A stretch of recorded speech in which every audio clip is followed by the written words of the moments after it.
What is going on? Welcome back to another episode of Opinions from Offside. I'll tell you what, we have got an exciting old episode for you today. As you can see there from the little spoiler that Kanye's put up, we've got a special guest today and we're getting nostalgic. We're going right back in time and we're going to be talking about Italian football. So without further ado, Kanye, I'm going to let you click the button and reveal our special guest's lovely face and introduce Marco.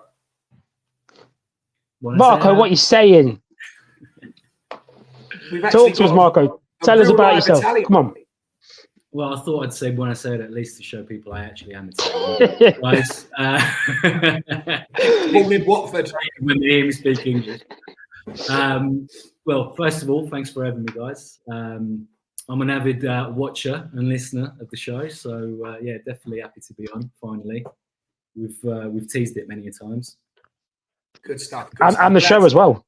That's right. Of course. Yeah. Glad to have you on. Well, I've been really excited about this one because we're going to do a few things. We're going to talk about your background and how your love for Inter Milan budded. We're going to talk a little bit about Italian football, present day, and that golden sort of era that we all grew up on in the 90's, really, and even early 2000s, and some of the players over the years. And then we're going to do your Inter 1 to 11, and we're going to put you to the test and challenge the reigning champion Connor with his Liverpool 1 to 11. What do you reckon? Light work, easy work, Marco, or what? I mean, hard work picking an 11. To be fair, some of these it's like choosing between your children. The statement! Wow. I feel like I should have took more time of mine now. No, listen, you brought me on to do a job, so yeah.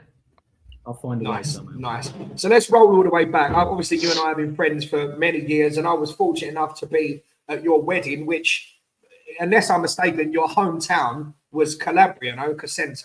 Or Cosenza. Yeah. So Cosenza's the hometown, yeah. So Cosenza's the hometown in Calabria is the region. So obviously, Cosenza have a local team, but that wasn't the team that captured your heart. You decided to go with Inter Milan. What was that? Was that glory hunting? Was that family bred? Was that the players at the time? Why did you fall in love with Inter? Glory hunting. Glory hunting probably is a fair statement, in all fairness. Obviously, I never really went to the stadium in Cosenza until I was a little bit older. And then obviously it became a religious thing that I would go of a weekend. But Inter's always been the true love.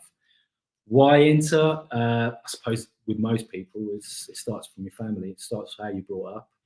And my first memories really are, I'd probably say, the couple of years us getting close, but not close enough. Early 90's, then that UEFA Cup win in the mid 90's, and that's obviously seeing the Zio Bergomi, Uncle Bergomi. Black and blue throughout, through and through, lift that UEFA Cup, and yeah, one of my fondest memories. Brilliant. What a player, by the way. He could well be in my 11. We'll see. So your earliest memories. So did you manage to get over and attend many games over at the San Siro? Do you remember your first game, for example? Not many. In all fairness, obviously, I grew up between southern Italy, Calabria, and the UK. So. Yeah, Milan was somewhere not quite in the middle, but on the way up. Yeah. So no, I've probably only seen about 3 or 4 games at the San Siro, but yeah, it's always special when you go to the San Siro. What an iconic stadium, by the way. Yeah, that must have took your breath away. Yeah, it's literally like a cathedral, isn't it? It's what classic architecture is to football type of thing. Absolutely, class. You've got the Italian class. So. Let's roll all the way back. So you're of a similar age to Kanye and I. I think I'm a little bit older than both of you. But we all certainly grew up with that sort of mid-90s era of football. And I don't know if you was in the UK then, but we used to have on a Sunday morning Football Italia on Channel 4 with James Richardson, the Corazio, that whole thing. I remember and that. Some of the games, and I used to religiously watch that with Paul De Silva, my best friend, and we used to watch the games together. I don't know if you saw the episode about the Lotto boots. Did you see about that? So we both went out, having watched that era of football, everybody was wearing Lotto. So I went out and got the black with the silver logo, and Paul Gisilva, also Italian, went out and got the black with the green logo, and both of us just had a shocker, like the boots were cursed. And we were like in the park, like 20 yards away from a cricket pavilion, shutters, and we were going, right, if I could just hit the shutters, like massive, like 3 times the size of a goal, then I'll be on, and neither of us could kick the ball straight. I don't know if it was psychological or something in the design. So Paul ended up chucking away these 70 quid boots the first day he got them and getting in trouble. I'd say it's probably because you were looking at your feet instead of the ball. That might have been it. That might have been it. Yeah. So the feet look good, that was a golden Exactly. era. Just to bring you in, Kanye, a little bit. What's your sort of memories of growing up with that Italian football sort of influence? Because that was a time when a lot of the British players like David Platt and Gascoigne and others were going over there, and really that was the league then that had all the best players, all the glamour players. What's your memories? I remember watching the Stars. I mean, that's where all the big transfer was. I remember listening to the Gianluigi Lentini transfer, and everyone was saying, how was he 15 million is ridiculous money, and he was just a tricky winger. He played for Cosenza, by the way, Lentini. For a good number. Really? I met him a couple of times as well, but anyway. Is he a G?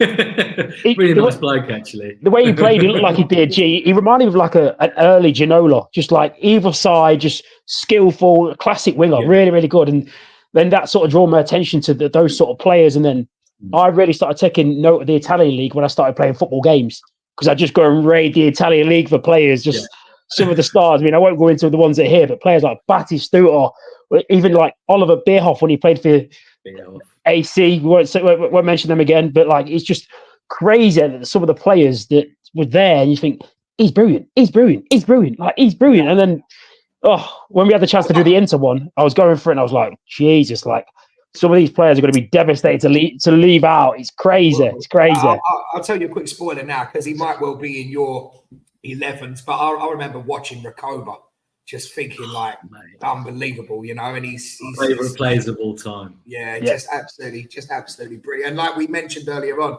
not necessarily for the Inter days, but Battistuta and Rui Costa Curta, and sorry, I'm naming AC Milan players as well here, but even that Parma team, we went through the Parma team recently, didn't we? Team. Just ridiculous. Like, you know, you had Buffon, you had Zola there for a little while, just too many to mention, really. And when you look back at it, really, and you look at the national team, although they've had success, you sort of wonder why they haven't won it more or been more consistent, and why they've had failures in sort of recent years in not qualifying and stuff. What do you put that down to, Marco? I mean, listen, when it comes to obviously the players of the era we're talking about, you know, that the 90s and noughties, Italy was blessed with so much talent. And obviously, from a UK perspective, the media always goes on about golden generation, this, that, they didn't fulfill their potential. I mean, the same could be said about the Italian team. Obviously, we reached finals, but we didn't go all the way. A year that nobody expected much of us, because most of that golden generation was coming towards the end of its peak, was 2006. But there was a spirit. There was the way the team just played.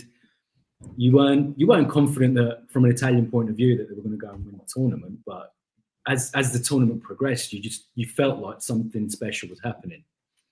And obviously Totti had recovered in super quick time from a really serious injury, managed to play, but never really reached the peaks that we know of Totti in that tournament. But he contributed with a penalty and, you know, a couple of flicks and tricks here and there. So the rest is kind of history, I guess. Player. So would you say that that area you talk about there, the Totti, would be, say, your golden era? Would you say before that? Would you say it's like your Baggios, that sort of era? Would you go further later? What would you say would be your Italian golden era? So are you looking at your Baggio, Costa Curta, early Maldini, or are you on about maybe towards 30s Maldini and a bit later on with those sort of players? Where would you go with your golden generation? Yeah, listen, we've been fortunate because we had, as far as I can see, and by all means go and look up the clips and the history of it. But from the 70s, we had a good golden generation onwards. Your golden generations lasted a long generation, like just players being produced everywhere. Yeah, I mean, if you think, obviously, at the time in the 70s, you had Rivera, who was the first Italian player to win the Ballon d'Or. coming up against Mazzola from Inter, who was the son of the great Mazzola from Torino. It used to be the side that was the original Real Madrid before, unfortunately, they all passed away in a plane accident. But you know, we played that final. The semi-final was called the game of the century, I think, against Germany. Ended 4-2 for Italy. Then we played Brazil in the final. Obviously, probably Brazil would have won all day long because they had an incredible team. But the fact that we got spanked 4-1 does have something to do with obviously the energies that were put into to get past Germany in that semi-final. Then obviously in the 80s, we were fortunate we did win. We had some incredibly good players then. Obviously we spoke about wingers for Inter, but back then we had a winger in Italy called Bruno Conti, who they used to call the Brazilian. So that says everything. And obviously I'm talking about football merit, nothing else. Sounds like the Italian Barnes. You're not saying he shaved his bikini line or anything. Yeah, exactly. I was going to say, Jesus. That's what I heard myself. We'll clip that. As I said, the Brazilian. Just to touch, just to touch on from an outsider, neutral sort of perspective. Obviously, we mentioned AC Milan a little earlier on. You share a stadium. Just how fierce is that rivalry between Inter and AC? I know obviously you share a ground. I could never see Arsenal and Tottenham, or West Ham, Millwall, West Ham and Tottenham doing that, or Man United and Liverpool. It just caused too much trouble. Is it a cultural difference, or is it more a competitive rivalry rather than a fierce rivalry? Do you know what? It's funny you say that, because we're known as the cousins, i cugini, okay? Right. The two fan bases. And really, it's a competitive rivalry. I'd say it's become fierce in recent years, especially when, you know, recently we've won 6 in a row. They've only just barely won the other day, and they're singing from the rooftops like, who knows what. Burn, barely won, burn, barely won. We'll put it at 0.8. But the real rivalry, and it's known as the Derby of Italy, is Inter and Juve. There's hatred there. Yeah, that's what I was going to ask. I never want to see Juve. I never want to see Juve even lift the summer tournament cup, let alone. What about the Audi Cup? We'll leave that to Tottenham. Can't even win that.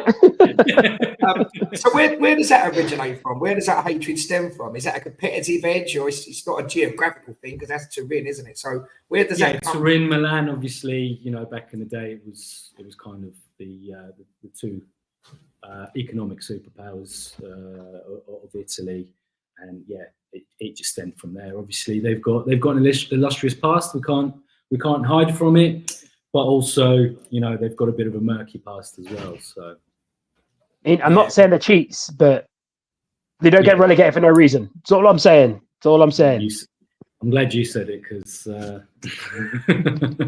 I've got no plans to go to Italy anytime soon. It's fine.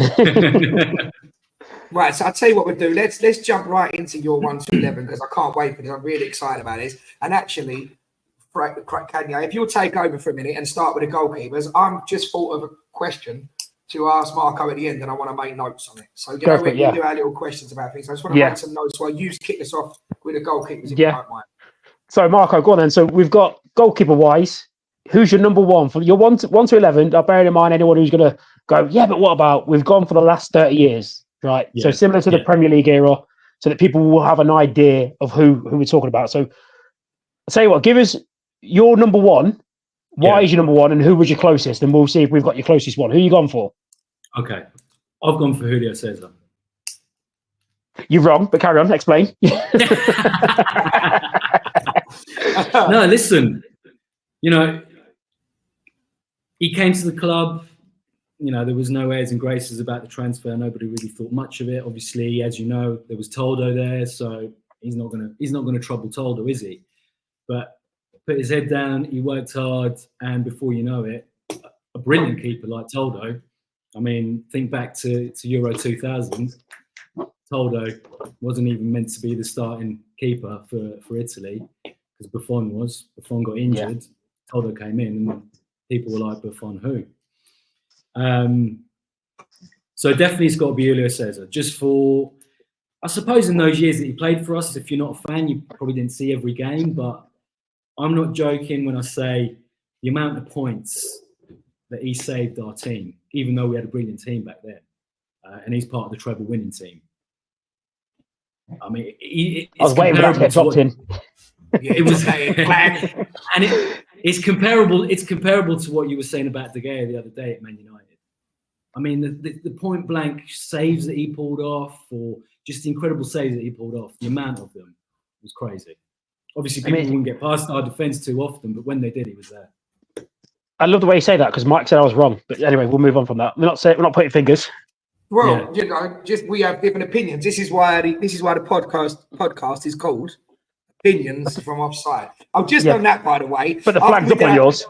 Yeah, but after we shut up, you. After we did our thing about Carsley taking over, I mentioned as a turn of phrase about like one of the biggest jobs in football. From an English point of view, Marco pulled me straight up on that, sent me a voice note saying I wouldn't say the England job's the biggest job in football. And he didn't even say, what about Italy? He said, what about Brazil? So yeah, no, because, I mean, from my point of view, I completely understand, you know. That's national pride. I understand the bias. Yeah. It's national pride. But, I mean, you know, you're talking about Brazil, and that's talking from a national perspective. Yeah. I suppose you could say England is, if it's not the biggest, it's one of the biggest, just because with all the wealth of talent that you've got now and you've had in the past, you are starved of success. So but wealth is the point that I don't think that any national job is the biggest job in football now, because it's all about the Champions League and Champions League money, and wealth is very pertinent in that conversation because it's all about now. You know, the biggest job would be something like a Man City or a Real Madrid or, you know, one of these teams that are likely to have a shot at winning the Champions League. That seems to be the be-all and end-all. So moving on to you, Kanye. Who you gone for between the sticks there for Inter Milan? I've gone for one of the players that Marco's mentioned, and he just beat my other goalkeeper. I went for Toldo purely because I remember watching him and he was just a beast, just everywhere, big and deceptively fast for a goalkeeper. I remember when he was playing, I was a goalkeeper for a year and he was so quick, like off his line for a keeper. And he only just beat Paul Yuka purely because I love to say his name. Yeah. and Gianluca Paul Yuka. It's great. And your favourite Greek player? Oh, Stelios Diakopoulou. There you go. You've got that down to a T. Down to a T, mate. Yeah. I didn't have to practice it. Like, I heard someone say, "Oh, Stelios." I went, "What's his name?" Stelios Diakopoulou. That's easy. And then no one ever said it. And then I started saying, like, Diakopoulou. Leave who you gone for in the sticks? Who's your number one? It's a good shout. Toldo was a close shout. Paliuka had honourable mention. It was between Toldo, Cesar, and to mix things up, I went for Zenga between the sticks. What was Zenga? That's who was the closest for me. I put Zenga. I actually put Zenga in, and then I changed it for Julio Cesar. Anyway, so I won't give away the rest, but I'll try and show you here. I've got like Zenga / I don't know if that's going to come out on the screen now. It won't. I've got Zenga / Cesar. So until writing it down, there was only 2 positions where I've got this person / that person, and I'm sort of like on the fence with it. So it was between Cesar and Zenga right at the last minute, but just to make things different, so that we've got a different keeper each. Yeah, I've switched all around. Yeah, he's an Inter legend. He's an Inter legend, and absolutely his nickname is L'Uomo Ragno, Spider-Man. Oh, right. He's getting to every corner of the. Some of the say just visions of him punching it over the bar, and like you say, managing to really find the top corner, just getting a hand on it or a fingertip on it, pushing it over the bar. So I think we're all pretty safe options there between the sticks. Right, let's mix it up a little bit. Let's have your right back, please, Kanye. Kanye first. See, I've gone for the legendary aggressive Colombian. I've gone for Cordoba. I know he played a lot of centre back, but he was a good right back as well. And I thought he was just, from my area, considering I was a fullback, he was like imagine like a Keane playing at right back, just an angry, aggressive, good footballer who was happy to nail someone just off the ball if you needed. But if he can get the ball sound, I'll take it. So that's why for Ivan Cordoba, just because my centre backs are just the choices were like all over the shop. So I got Cordoba at right back, and he just beat a Brazilian, but I went for Cordoba. I went for the Brazilian. Yeah, for the Brazilian. So I went for Michael. Yeah, it's got to be. Yeah, so two in agreement there. Do you want to give us a little bit more colour on that, Marco? I mean, obviously, speaking of Cordoba again, Inter legend, spent many years at the club. So fast. Yeah, and he was quick, bro. similar to like a Cannavaro, not particularly a tall defender, but he could leap. Yeah, he would. I've seen him out jump forwards at probably twice his size. All 5'10". Actually, when I mentioned earlier on about I had two positions where I had player/player, and I went for Zenga over Cesar in goal. At centre back, I've actually got two centre backs / Cordoba. So there was like an argument for him, but a centre back, not a right back. Just again because he's we're talking about legends over the years and contribution to Inter Milan and games played, and when you look at that. So I won't spoil it just yet, but he was definitely in the conversation. On the left, this might be controversial because as a neutral, I think he could play left or right. I've gone for Zanetti. Same. I went for Zanetti. I've done the same. Just a player and a half, mate. Just so good. My God. So good. So good. Just brilliant. Yeah. Just could play centre mid, holding mid, just do anything. I used to play the team I used to play for, right? The manager used to say to me, you give me the biggest headache because all he does, he picks his best team, finds his weakest position and puts me there because I can play in many positions. And I feel like that's what would happen with Zanetti. Doesn't matter. Doesn't matter. I can play there. Big Phil Neville. Mate, he ain't got a left peg like me. Is it a wand of a left foot, though? Is it a wand of a left foot? More like a branch. Hey, listen. There's only one wand of a left foot in this 11. Oh, he's gone for him, innit? He's gone for him. I knew. You know why? I knew you were going to have him, right? And I purposely changed so you could have him. So you're welcome. Right, so Marco, give us your set. Yeah, sorry, go on.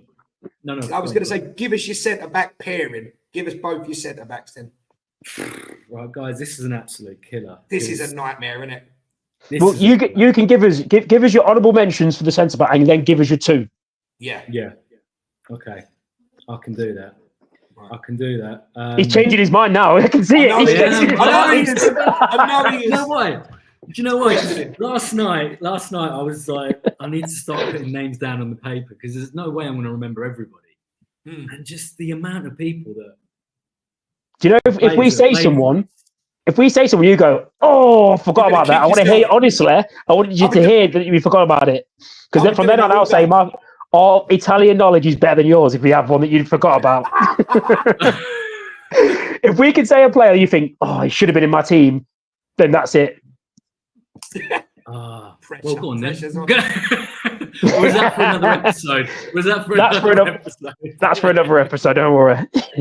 No, right. So, guys, really, I think there could be one we've all got.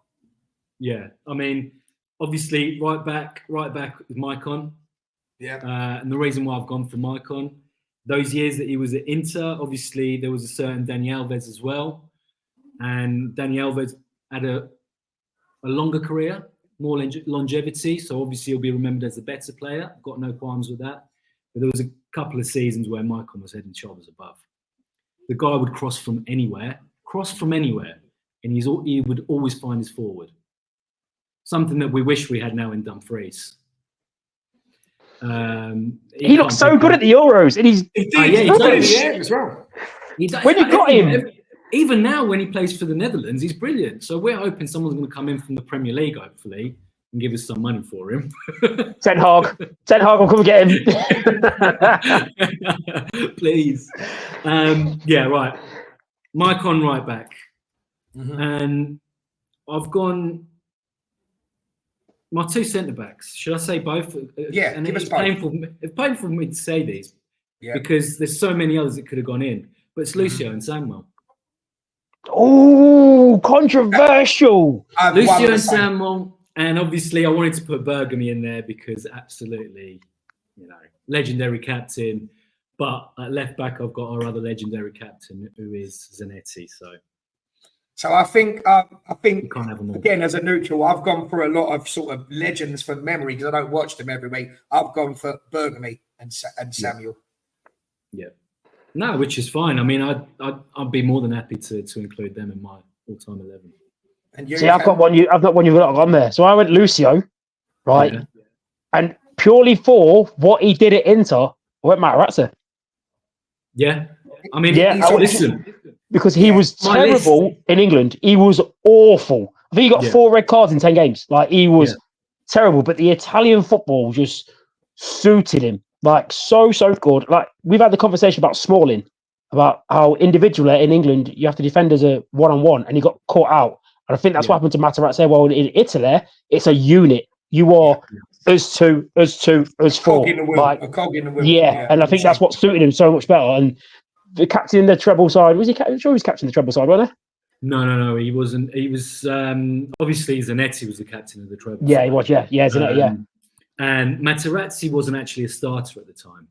Well, was he not? No, he was not a starter. Every game I watched of it, he played. No, he was a squad player. He played. Mourinho would put him in, but it was Lucio and Samuel all the way. They were always a starting pair. Love Samuel. I just didn't think he did it in. When I seen him playing it in Madrid, I thought he looked lost. He just looked lost and out of place. But maybe that defensive unit we're talking about. A lot of players in Madrid. Yeah, true that. Yeah. Cannavaro being one of them. See, the one that springs to my mind from Italy, who looked so lost playing for Madrid, was Cassano. He just looked like night and day, 2 different people. Mate, he weren't lost. He just went there for a holiday. Yeah. Cassano, if you're talking about pure footballing ability, very few in the last 25 years are as good technically as him. I mean, look at some of the stuff that he did when he finally came back. Michael's another kettle of fish. And I mean, look at stuff that he came when he came back to Italy. He played for Sampdoria. I mean, assists. He was like nutmegging like 2 players and still finding his man. And it wasn't like a one-off fluke. It was happening week in, week out. The 2012 Italian team that went all the way to the final, he was a pivotal part of that. Already way past his best because he was older, but technically Cassano, a brilliant player. He's just up here was the big problem with him, which probably a problem that could be said of a lot of Vince players on this list. Yeah. Gives me Ravel Morrison vibes, Cassano did. Yeah, that sort of vibe. That's a good comparison. Yeah, like his priorities are elsewhere. Yeah, but I think he had slightly more focus. He understood that what he could get out of football to support his lifestyle. While Morrison was sort of like, I could just go turn up and play, and it don't work like that. And it's just a shame. And I think the Roma environment suited Cassano because obviously you had Totti there. The whole situation, and some of the football that they played. And I remember seeing it against us. Some of the football they played together was breathtaking. Literally 1-2 touch football, running at pace, taking midfielders and defenders completely out of the equation.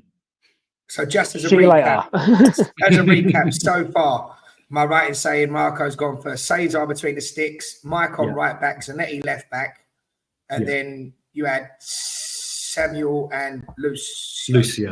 Yeah, that's your so that's your back 4 and keeper. That's your back 5. So moving into midfield now. Let's have yours first, Marco. Have you got you've got a 3, but have you got a deeper one of the 3? Have you got like a CDM type player? Yeah. So the formation I've gone with, guys, is a 4-1-2-1-2. So basically a diamond in midfield. Yeah. Same for me, really, because when I look at me, because when you look at who I've got in the sort of 6, he's known as a defensive player, and later in his career dropped to centre back. And when you look who I've got in the 10 at the tip of that diamond, he's like a 10. He's like a cam. So give us your holding midfielder or your defensive midfielder. My holding midfielder is Cambiasso. Yeah, Cambiasso's in my team as well. And you, Kanye? Obviously. Cambiasso's there as well, Yeah, go back to Marco. Go on. No, but I was going to say Cambiasso started out his life at Inter, not predominantly as a CDM, because he scored quite a lot of goals for Inter by late runs into the box. Something that actually another one of my players was infamous for, but that I've picked in midfield as well. But yeah.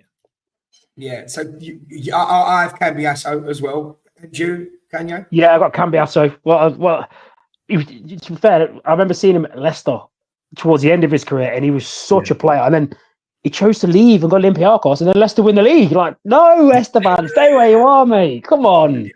Comfortable on the ball. Very comfortable on the ball. Yeah, ridiculously good. Great player. Great player. So Kanye, give us another of your midfield trio. I went for Thiago Motta. Went for Motta. Yeah. Do you know what? I loved him as a player, and tactically in that sort of 6/8 position, he was so clever. Like, he was a big dude anyway, right? And he could get about the pitch. He used to be a left back a little for PSG as well when he played there, and could get about, and he was so good, so physically strong, but he just clever. He was very rarely caught out of position, and if it was usually his own team's fault for messing up an easy pass. He was just so good. And I think he would be, from that era, there was a couple of choices, and I went for him purely because of the formation I went for as well. Like, I think he would have suited there. So sort of like my midfield 3-1-2, or if it needed to be a 2-2-2 formation as well. Like, just so good, so good. Yeah. So yeah, good point. So who I've gone for, you've got a couple of options on who you'd rather play deeper. You can play Cambiasso deeper. I've gone for Mateus. I think you've got to, like 100 and odd games. What, you're both grinning? What are you thinking? Got to be in there or no? I mean, listen, absolute legend of the game. Maybe not for Inter, you think, or what? I don't know. He won the league with us. He won the league with us. I wouldn't say no. Yeah. Obviously, that was in '89. I've put a couple of asterisks against players. So again, we were speaking about left back Andy Bremer. Yeah, Bremer. Yeah. The German. Absolutely he was an option on mine. Yeah. I mean, I looked at Mateus. I know he's a little bit before what we talked about, but he played with you until '92. So he does make the cut when we said 1990 off camera. He played till 92, 115 games, 40 goals. Could again, he's the one I referenced earlier on about later in his career, dropped further back, and it actually played for the national team, centre back. So I just thought he was handy to have. When you've got two there of Cambiasso and Lothar Mateus, I really feel like that's solid. So no qualms with that choice because he's a brilliant player. Pretty solid team. So that's my two in the middle. And what have we done so far? We've just done we've done two of yours, Kenya. Yeah, so I've got Cambiasso and Motta. Yeah. Who's your Marco? Who's your midfielder? So bear in mind, I've got one holding, then two central midfielders. God, give us your two central midfielders then. I've gone Stankovic. See, I remember him on the right though, more on the right side of centre. He started life out on the right, but he played a great number of games for Inter, being moved further in, and as a central defender.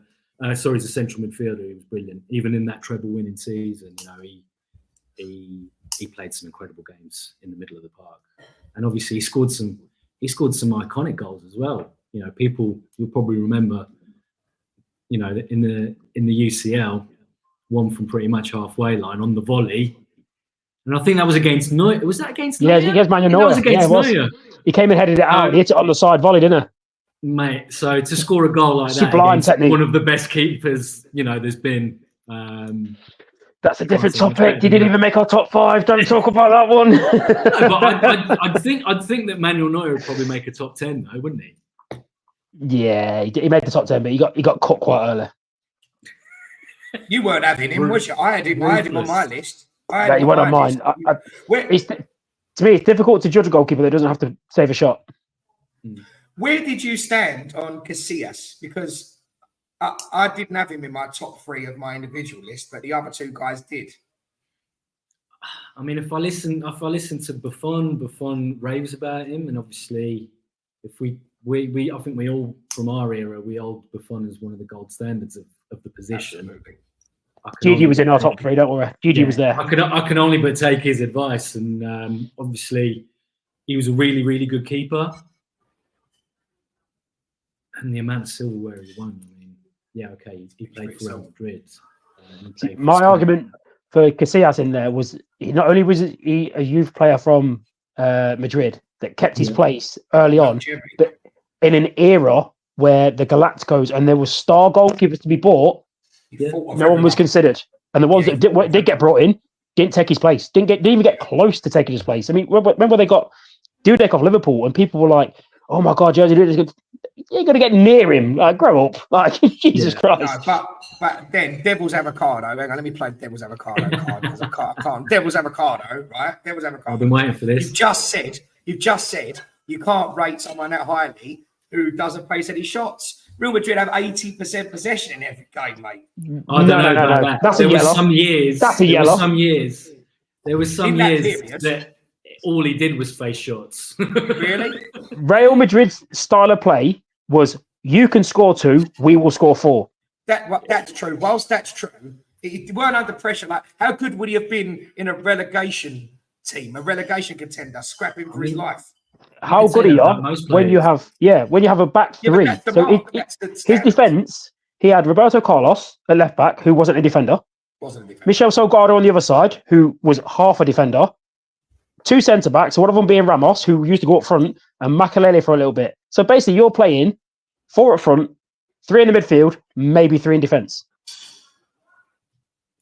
Yeah. That's why, to me, he had to be good, because not only you might not see the saves, but the sweeping up, the communication.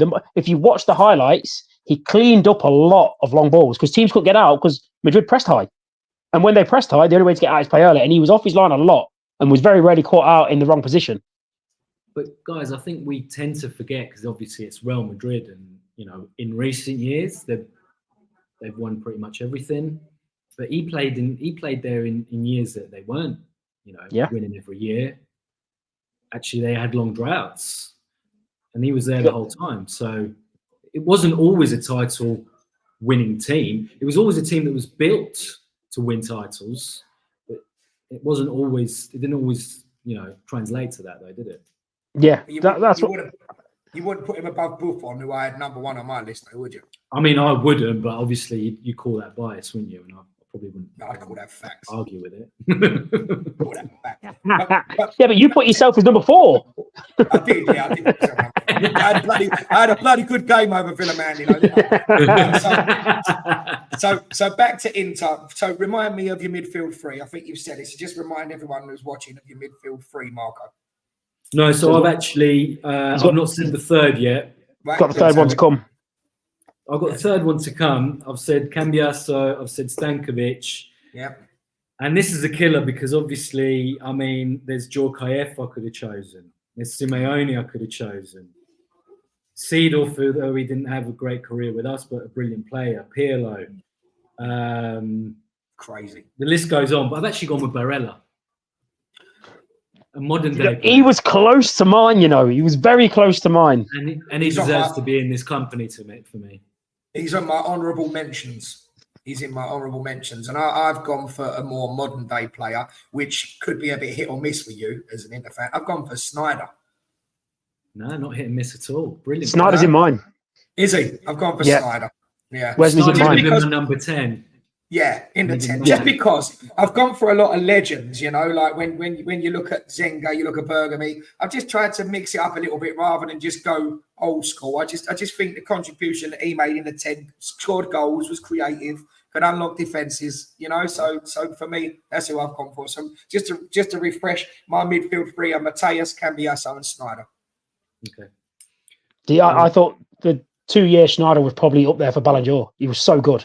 So good. Like the way he just dictated it, especially after being rejected by Madrid. And to come back and just be that sort of player.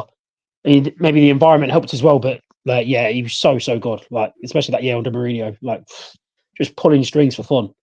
Yeah.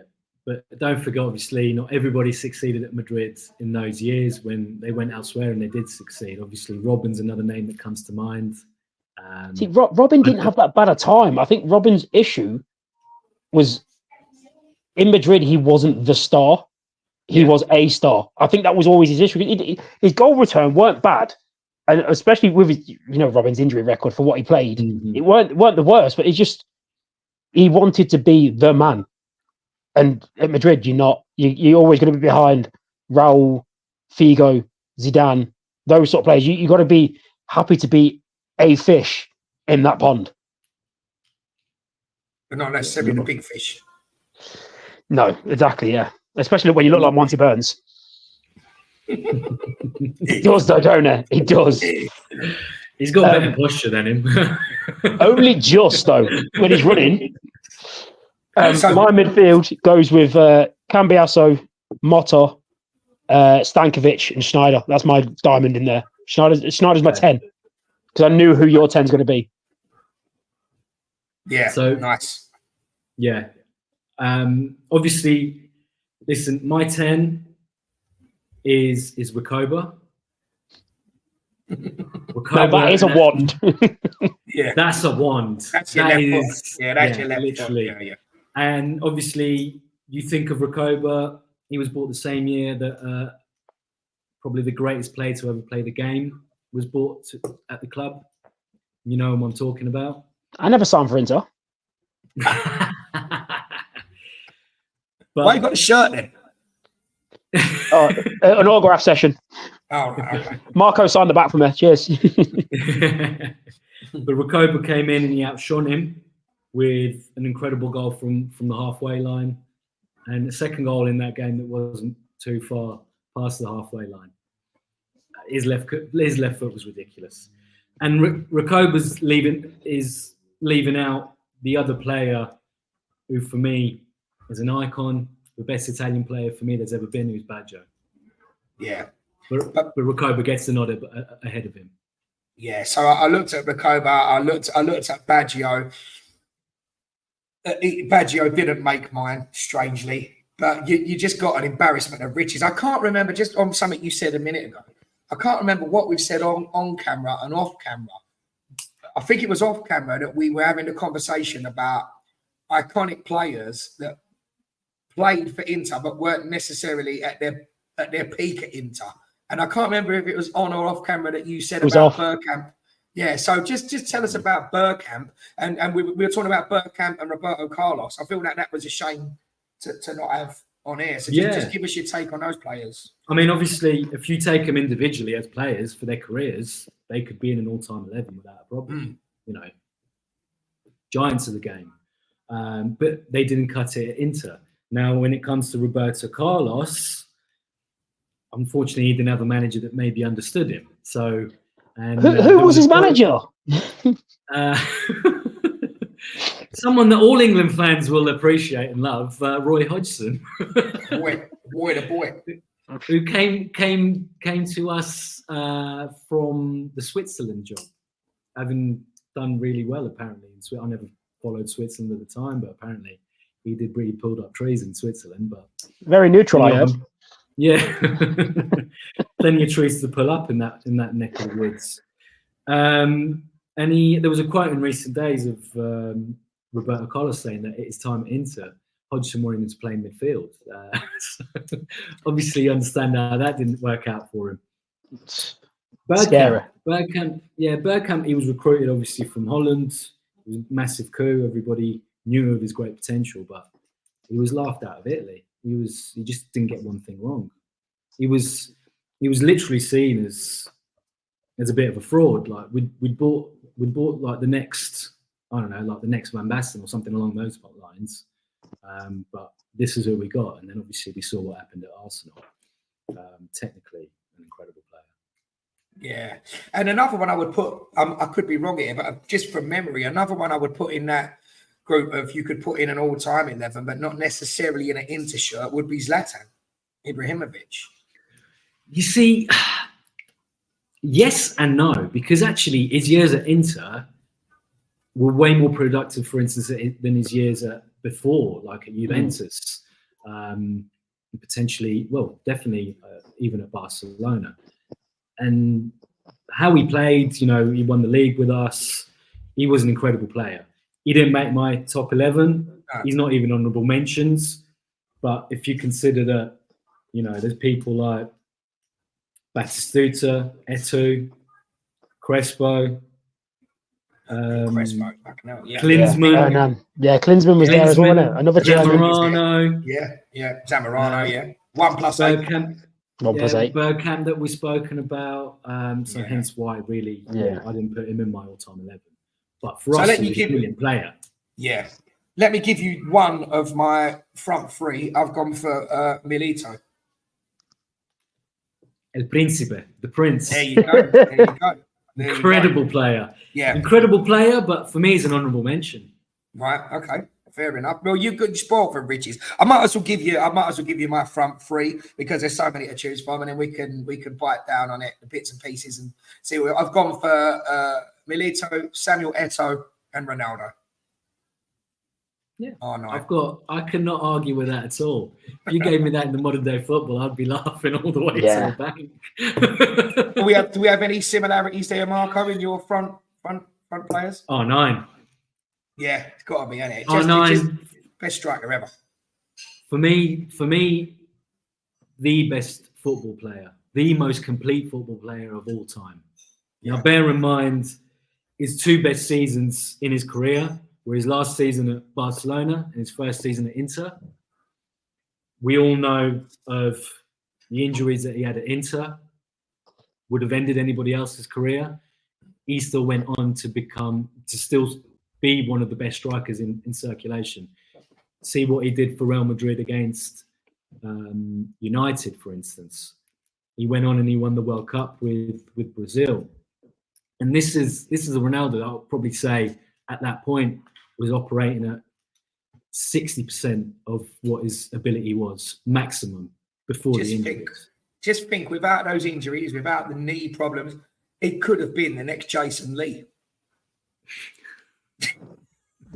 He might have pushed Antonio. That's all I'm saying. Might have pushed Antonio. Could have pushed Antonio. Could have done. He could have been the next Glenn Murray. Whoa. Let's not go silly. Getting excited, getting giddy. And who's your final player up front, Marco? Guys, one more to go, haven't you? Because you had a 10. Yeah. My 10 was Recoba. R9 is the undisputed striker. Yeah. And there's 2 names here, and I really don't know who to put in. Well, I'll tell you right now that Fraser's going to pick Christian Vieri. And he's one of the 2 names. And the other one is Adriano, the Emperor. Because Adriano, by all intents and purposes, he probably still is the prototype of a modern footballer. Strength, pace, technique. He'd run at you with a football. As a defender, there's not much you could do. We've all seen that clip of him doing the Veronica as he was running and he nutmegged somebody. That was against Valencia in the UCL. I mean, some of the stuff he did was ridiculous. So good. And an absolute G for anyone who played football games. Oh, yeah. 99 shot power. Yeah. Right. Him and Batista. Yeah. Free kick, 45 yards out. Oh, he's got Adriano. Oh, forget about it. Turn the keeper into Weetabix wrists. Yeah. Oh, mate. So let us know yours, Kanye. Give us your strike force. So I went R9 and I went Vieira. Purely because Vieira was one of my favourite strikers growing up to watch. And you know what? The best way to describe him from watching from the outside, if you've never seen him play, he was the most English Italian I've ever seen. He was physical, bully boy. When everyone wanted to be ball at feet and have a trick and around the corner, like he was so good at the other stuff, the stuff that as a defender you'd hate to play against because for his size he was quick. He could go left foot, right foot. Well, like this wall thing we talk about. He could do that, and so you could ping the ball into his feet. He could touch it and play it back. The third time, he's a little flick around the corner and he's gone. And you're like, where's that come from? Like it's just, and once he's the wrong side, he was just so big to get round. Are we talking? Have we moved on to me now? Are we talking about me? Yeah. Oh, sorry. Vieira, yourself, very similar. Tell us about Vieri. Well, he can do a high cross kick apparently. Touching on from obviously what you're saying about Vieri and touching a who? Clip that. No, but I'll bring it back. I'll bring it back to what Michael was saying earlier about how come Italy didn't maybe win as much. And I think obviously Vieri did have a little bit of a injury-plagued career as well. Not as bad as anything like R9. But in a lot of the major tournaments, he was missing. And he could have made a big difference for us. Obviously, you speak about him being the most English Italian. He speaks English with a thick Aussie accent. That's it. Because his brother's Australian. He was born in Australia, I think. Was it? I know his brother played for Australia. Yeah, Max Vieri. Max Vieri, but their father was a footballer. I think he was a goalkeeper for Torino back in the day, and I think he went to play in Australia, and hence why they were born there. So he was eligible for Australia and Italy. There was hope that he would be the next Mark Viduka or Hayden Fox. So, I had the next Martin Allen. Martin Allen, mad dog, was a hell of a player. That screamer against Arsenal. Go and look it up. The thing is, why I love the area. Sorry, the reason why I love the area, right? Because like you said there, he had his injuries, and he still set the world record for transfer fees twice. And it's just so if you know, I know Ronaldo was a different breed, and he was great to watch, and he had that natural ability. So Vieri looked more like, if you really work hard, this is where you can get to. Because it didn't look anything that he did skill-wise, it didn't look natural, but it worked, and he was so good with it. Like, I loved him. I thought he was so good because he wasn't even particularly big. Like, he was like, for a striker, 6 foot's not big. Like, when you consider the centre backs, and he was just good in the air. I loved him. I thought he was brilliant. Like, he had to go in for me. Brilliant forward. And look throughout his career, the amount of goals he scored. I mean, his first season at Juve, I think he scored as many goals as he played games. Straight in, Atletico came in, got him. Same happened there. Then he went to Lazio, and he kept scoring, and then we got him. And there was a particular game, I can't remember who the manager was for us, and he said in the interview post game, special mention to Vieri because tonight he scored a hat trick, and he was playing with a fever. So it shows you the type of player Vieri was. Get him down via Monday with 4 T-shirts on. That's what Dean said. Yes, that's what he told him to do. Sweat it out, he said. Just coming back to the national side, and when you just really look at the embarrassment of riches, not just international players from all over, but the Italian core over the years, could there be an argument to have a similar thing with the Italian national team that we have with England? And that's that you've almost got too many good players, and it's hard to fit them all in the right position. In that golden generation we were talking about off camera with England, it was a case of trying to fit both Gerrard and Lampard in the team, and Scholes, and then shunting Scholes out on the left. Is there an element of that with Italy, that maybe there was so many good players that perhaps the balance was off because you're trying to fit them all into the 11? Potentially, yes. And that brings us back to, when we spoke about why Italy in 2006 managed to go all the ways, because there was more balance in the team. I wouldn't say it was particularly the best Italian team. It worked as a unit. But yeah, exactly that. I mean, you had players that complemented others. I mean, Perotta was never, was never going to set anyone's world alight, but he made it into that 11. You had players like Iaquinta, because they were there to aid and help, your other players, your other stars like Pirlo, up front, like Totti, Tony, again, not particularly a graceful forward, but he always got the job done. He was so good though, wasn't he? Luca Toni, so good. Yeah. So you've got a really difficult conundrum now, Marco, because while Fraser stroke Kanye is going to get Chat AI ready to do the fantasy match, your 11 against the reigning champions, we're going to do guest choice. I want a couple of things from you. I want to know who would be the manager of this Inter 11. Roy Hodgson. Who's going to be the manager of this? Who's going to be the manager? I want a few honourable mentions, and then I want your 3 subs, please. One defender, 1 midfielder, 1 striker. So cool. Do your honourable mentions, your manager, and your 3 subs. 1 in each of the outfield positions. Right. Honourable mentions, what we're talking about, players? Yes, please. Yeah. Mm-hmm. Where do you start here with honourable mentions? I'll rattle on. If you're ready, go. If not, I'll rattle through mine. Go on. You rattle through yours. While you do some thinking, I've got Pagliuca, Cesar that didn't make it, Cordoba, Barella, Roberto Carlos, Baggio, Vieri, Zlatan, Zamorano, are the honourable mentions, really. But yeah, I could go on all day. But they're just some of the ones that are in yours that are not in mine. They're in Kanye's that are not in mine. So give us yours. And my 3 subs would be Cordoba at the back, Barella in midfield, Vieri up front. They'd be my 3 subs. Cool. And Mourinho would probably be my manager. Yeah, I mean, I'd probably agree with the manager. But anyway, honourable mentions. Kivu.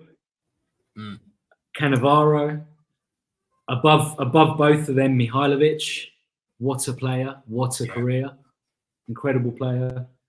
Another wonderful left foot, actually. Yeah. He's got a hat trick at the game from free kicks, didn't he? Yeah, I think that was for Lazio though. I think it was the whip on it.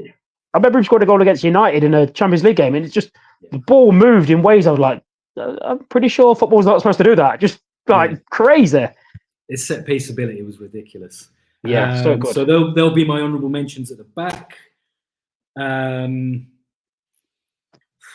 mentions in midfield. I can keep going forever. Pirlo, just give us Figo. Just like give us your 3 subs then. One defender, one midfield. Subs would be Bergame. Yeah. Djorkaeff. Yeah. And yeah, I mean, as I said, I was tossing up between Vieri and Adriano, so I'll stick Adriano in, and Vieri will be my son. Nice. I can't believe that Djorkaeff went to Bolton Wanderers. How did that ever happen? Yeah, I can't believe it took him so long to get there. Right, go on. Give us your honourable mentions, Kanye, and your subs and your manager. My honourable mentions will be Samuel, because he weren't in my team because I went for Materazzi. In the midfield was Barella. Love Barella, like player now. I was really hoping Liverpool wouldn't get him last year when we were talking about him. He'd have been so good. Marco weren't hoping that. Yeah, I was. And then my honourable mention up top, and maybe I did this wrong myself, but I love watching him play. I went for Mancini. Like I love watching him play. Like I know he was older when he was at. Sure, he was older when he was at Leicester when I seen him, and he was just so smooth. Like the collar up, it was just smooth. I liked him. I thought it was great. I don't know, just me. Even when he was that old, he didn't look as old as Ravanelli at 23, or it was the other one, Lombardi, who was pure. Oh yeah. The white feather. Yeah. And who's your manager, Kanye? Got to be Jose. Right, so got to be Jose. Quick thing, Marco. We're going to pick your team against the champions. Let me rattle through my team and rattle through Kanye's team, and you pick who you think is tough, but you pick who wins the Inter team for you out of me and Kanye. Can I just quickly, before you do that? Yeah. Actually, I don't know. Should I pull you up on this, Kanye? But go on. Mancini only ever managed us. He never played. Did it? I thought he played. No, the Mancini that played for us was the Brazilian.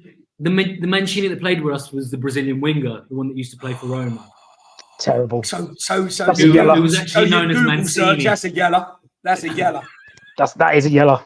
No, but I was pretty sure, but I had to double check. No, I'll take the yellow. That's an £8 fine. To be fair, I didn't pick up on it. I didn't know any better. To be fair, an £8 fine. I'll take that. So on the chin. Let us £8 fine. So let us know. This is tough for you, Marco, but I'm going to refresh your memory of my team, and then Kanye's going to do the same, and you're going to pick who's got the better team out of us two, and then your team's going to go in for the AI thing. So I went for Zenga in goal, Mike on right, Zanetti left, Bergame and Walter Samuel in the middle. And I've gone Lothar Matthäus, Cambiasso, Snyder, and I've gone R9, Eto'o, Milito. Pretty strong. Tasty, though. It's not the worst team I've ever seen. And Kanye went for? So mine was Toldo, Cordoba, Lucio, Materazzi, Zanetti, Moto, Stankovic, Cambiasso, Schneider, R9, and Christian Vieira. That's so hard, isn't it? I'm putting you on the spot. What are you going for? I don't know. I'd go for an amalgamation of the two. In all fairness, remember who got your shirts? Remember that? Yeah. Listen, sitting on the fence just only gives you splinters in your ass. Yeah. I think Kanye just edges it there. Edges it. But you know what? Your front three is what's had me umming and ahhing, Michael. It'll be interesting to see how those two teams get on head to head if we have time. Maybe we'll do it off camera. Just before we do our big match, is how many shirts you got on here, Kanye? You got 3, have you? There's 4 of them in a ways, and so there's 6. Right. So just gonna throw some shirts at you, Marco. Yeah. Right. Of these, give us your favourite. And then there's 4 individually here. So the one you said about St. Christopher, cross there. Bottom left one's a bit special. 2010-11.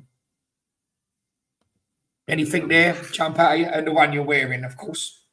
I mean, obviously, I'm going to say the one I'm wearing on just because I'm wearing it. But I mean, even the white one, the 98 one, the 97-98. That was the year that I'll tell you. The year that Recoba and Ronaldo obviously debuted for our team, and 2 of my favourite players of all time. So I might go with that one actually.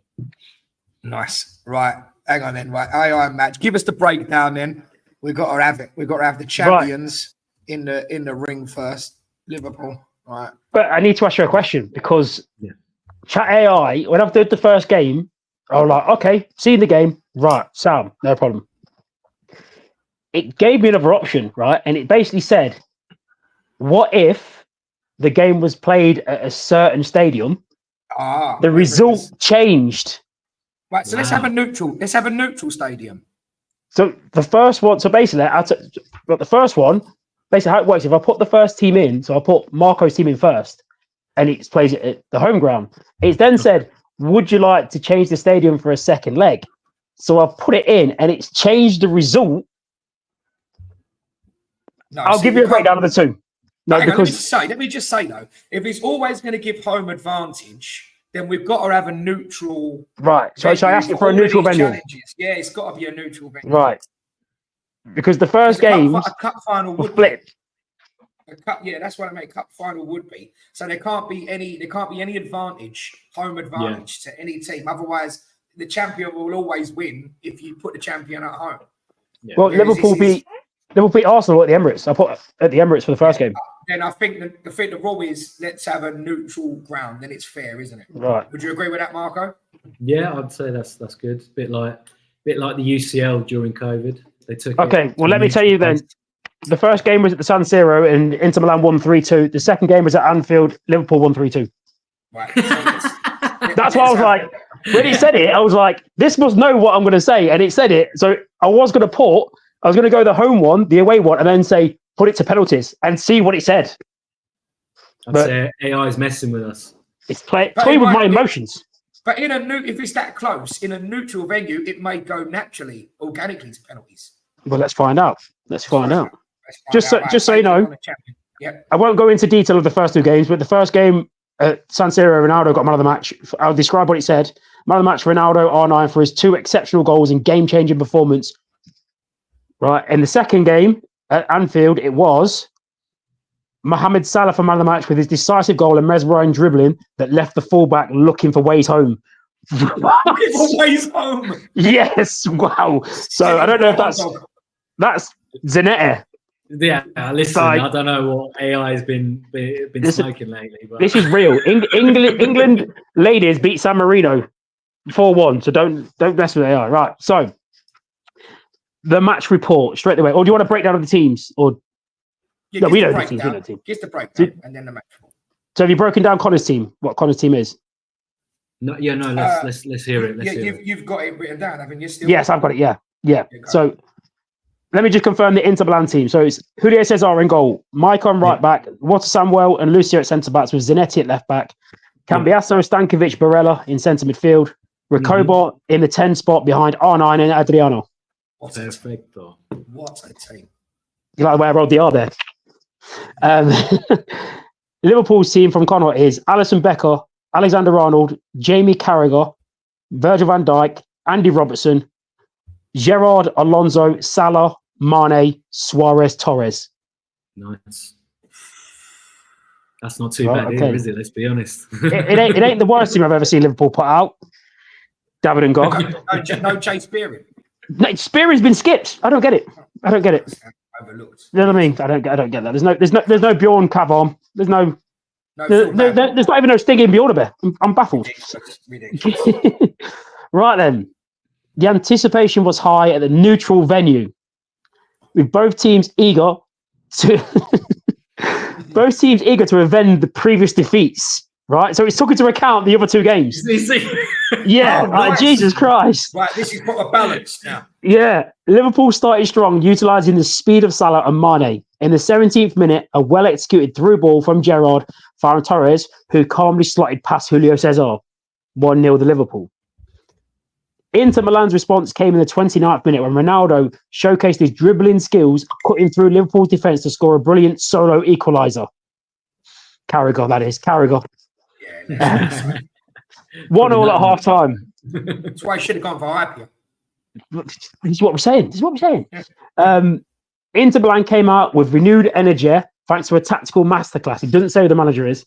And in the 55th minute, a powerful header from Adriano off a Maicon cross. He can find a man from anywhere. Put them in the lead.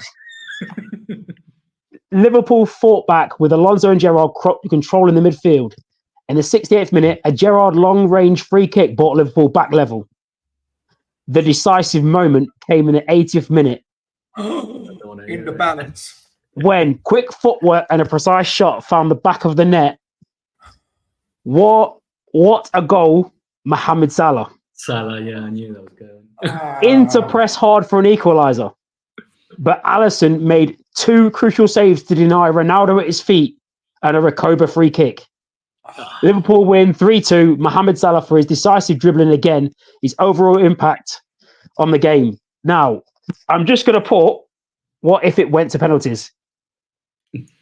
Right, so the winner of the match is Liverpool. Connor stays on. What a great team that Marco's come with here. The first one, Inter went 3-0 up and finished 3-2. Really? Yeah. That's what I was looking. When it said that, that's why my face was like, huh?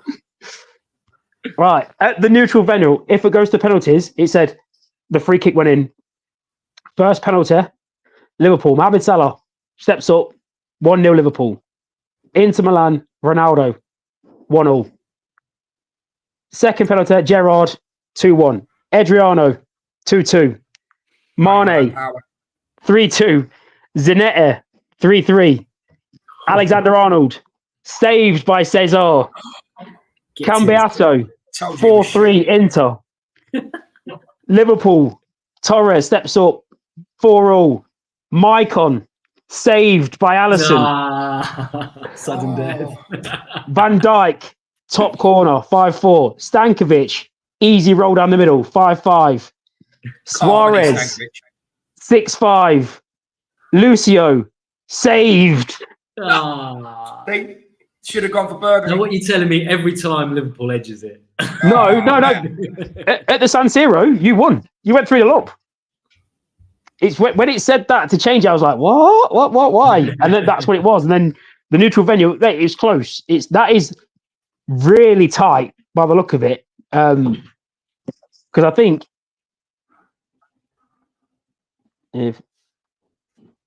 I'm pretty sure it's one of them where it's so tight. If I change it and say, what if it's raining? Really? Yeah. That's when R9 gets an injury. Yeah, he slips and twists his knee. If it's raining, Inter Milan win 4-2. Oh, there you go. It's that to me says that game is tight. Mate. What a couple of good teams here. What a brilliant episode, Marco. You've been the man, mate. You're a fountain of knowledge. I'm going to leave you with a difficult question, right? So we're not going for a trivia question today. I'm going to give you a hypothetical situation. I'm going to give you 4 teams, and then I'm going to give you 4 sets of circumstance. And I want you to tell me which team you would prefer what circumstance to happen to. It will become more clear. So one of these teams will do a Juventus and start all the way at the bottom of the league and have to work their way up. One of these teams, right, will get relegated, just a division, to like Serie B. One of these teams will totally dissolve out of go into administration and cease to exist anymore. Go bust, gone forever. Okay. One of these teams are going to beat Inter Milan in the cup final to lift the trophy. Right? So one of them starts at the bottom of the Football League in Italia. One of them drops a division. One of them is totally disbanded. One of them wins a cup and beats you in the final. The teams are Juventus, AC Milan, Lazio, and Roma. He likes these ones because he likes to see your face. I want to see you squirming.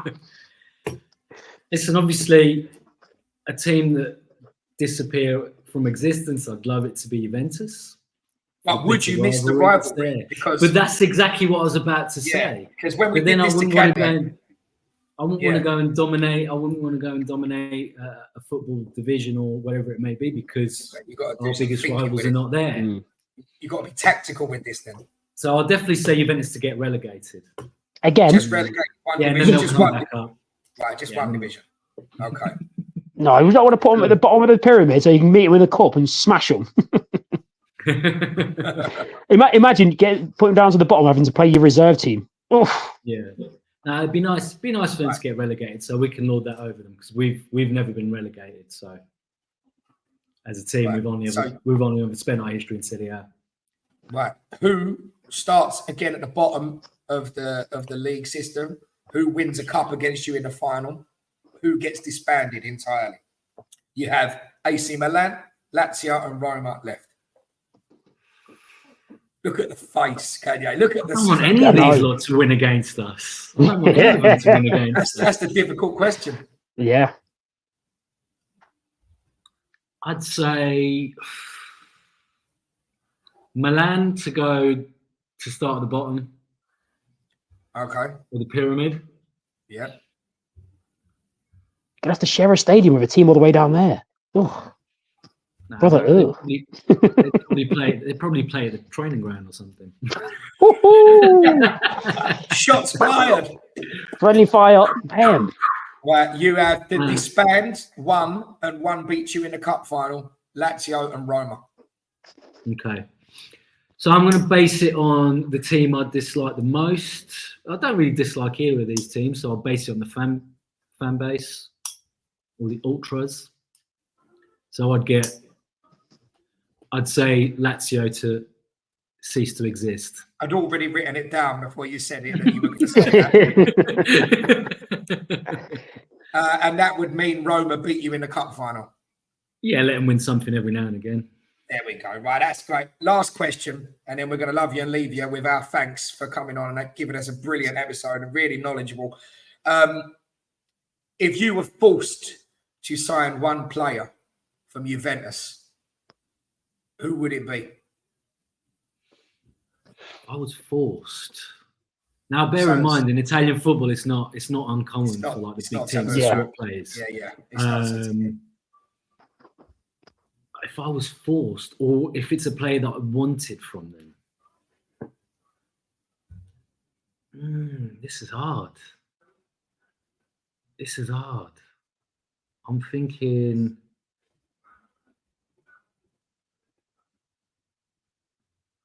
All right, premise, I wouldn't want any of their players.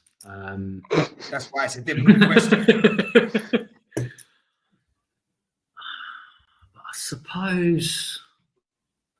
I suppose I'll go Pirlo just because he played for us in his youth. We'll get him back. We'll take it. We'll get him back. We'll get him back and we'll let him play with pride. Proper players. Would you not rather took Del Piero from him so he didn't have that legacy? I thought Del Piero, so I could rob him of a legend. Yeah, like this is Del Piero. Oh, Del Piero is an Italian legend. He's a Juve legend. Yeah, he played for us. What about modern day players? Is anyone over there you'd have? What, right now? Yeah. No. What if you had to, for the purpose of the question? I'd say their current right wing back / right back can be asked. Is that because of your dislike of Dumfries? Yeah. Literally. Yeah. Makes sense.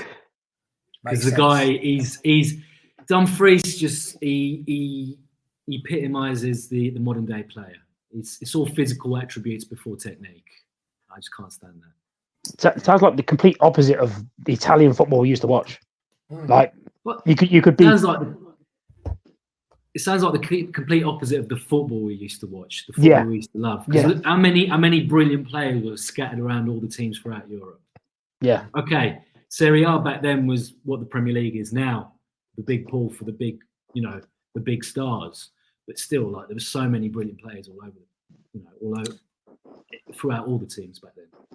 Any English players that went and played in the Italian league in Serie A that you admired, just out of interest? Platt. David Platt. Platt, just because he went to Sampdoria, didn't he? He was at Sampdoria. He played for a couple of.